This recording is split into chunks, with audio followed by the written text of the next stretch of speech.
हम लोगों के काम हम अच्छे से जानते हैं, क्योंकि हम सभी काम करती हैं अपने अपने स्कीम वर्कर के फील्ड में। ये काम देश के लिए, समाज के लिए, परिवार के लिए बहुत महत्वपूर्ण है।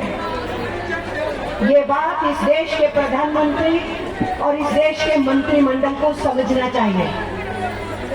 महत्वपूर्ण काम है, क्योंकि जो ICDS का काम है, जो आशा का काम है, जो MDM का काम है, वो बच्चों से डील करता है, महिलाओं से डील करता है, उनके पोषण से डील करता है, उनके स्वास्थ्य से डील करता है, उनके कुपोषण को हैंडल करने के लिए, उनको स्वस्थ बनाने के लिए डील करता है, उनको प्रॉपर एजुकेशन में जाने से पहले तैयार करने के लिए कि वो ठीक से स्कूल में दाखिल हो, प्रिपरेशन कराता है। बच्चे के पैदा होने से पहले से केयर करने लगते हैं ICDS वाले भी, आशा वाले भी। जिस माँ की कोख से पैदा होना है, उस माँ का ख्याल रखते हैं, उसको आयरन डेफिशिएंसी नहीं हो, कैल्शियम डेफिशिएंसी नहीं हो, उसका लगातार टेस्टिंग होता रहे और फिर वो प्रॉपर इस देश के नए नागरिक को पैदा कर सके अस्पताल में जाकर। बच्चा पैदा होगा तो फिर उसके पोषण का ख्याल है, फिर उसको जितनी भी इंजेक्शंस चाहिए, बेसिक इंजेक्शंस चाहिए, उनको दिलाने का सवाल है, पोलियो का सवाल है।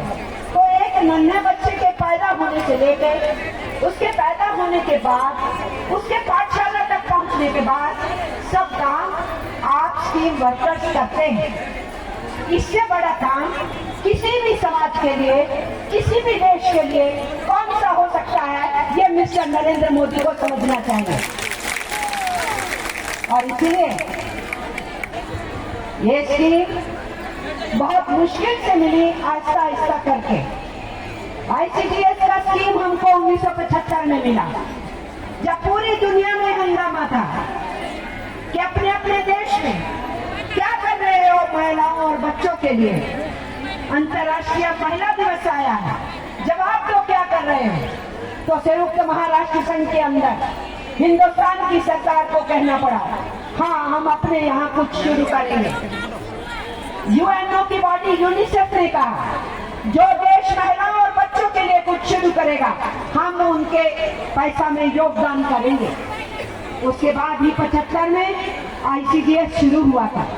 मात्र 100 रुपए वर्कर को और 50 रुपए हेल्पर को देना शुरू किया गया था। ये ICDS का स्कीम बहुत ही जल्दी देश में प्रचलित भी हुआ और दुनिया में नाम कमाया। लेकिन जब सरकारों से कहा गया, इतने थोड़े से पैसे से आप इन महिलाओं से काम ले रहे हैं, ये नहीं चलेगा, तो सरकारें सुनती नहीं। तो हमारे पास क्या शस्त्र है, हम जिस काम में लगे होते हैं पुरुष या स्त्री, उन सब लोगों का एक कलेक्टिव बनाते हैं, एकता बनाते हैं। उस एके को हम यूनियन बोलते हैं और फिर यूनियन को ट्रेड यूनियन एक्ट में रजिस्टर करते हैं और फिर सड़कों पे निकलते हैं जिंदाबाद कहने के लिए, मुर्दाबाद कहने के लिए, इंकलाब जिंदाबाद करने के लिए।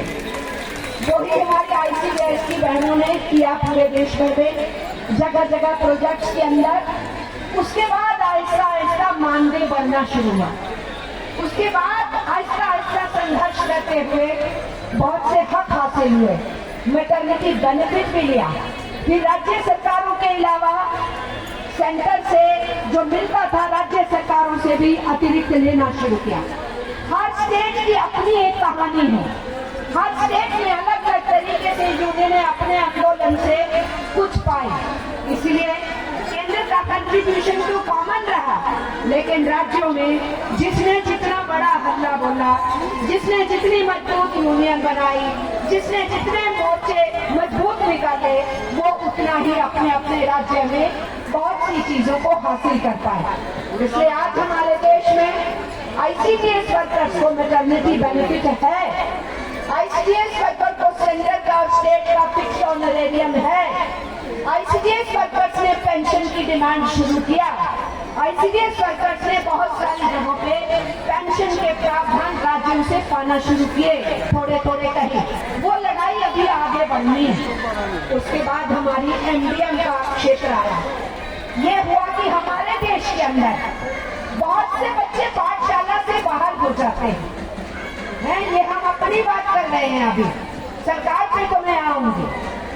ये हुआ कि हमारे बच्चे पाठशालाओं में नहीं जा पा रहे हैं, गरीब परिवारों के, गांव में और शहर में।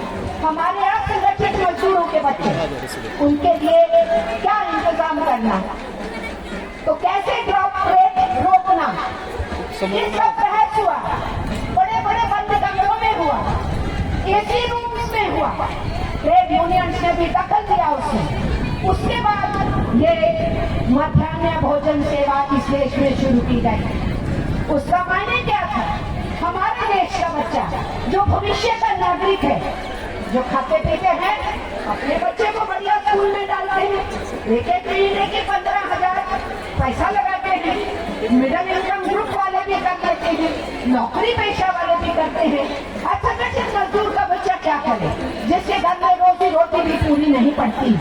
इसलिए गांव और शहर का गरीब और वो बस्तियां, उन सब इलाकों के अंदर जो सरकारी पाठशालाएं हैं, उसमें हमारे बच्चों को मध्याह्न भोजन देना चाहिए।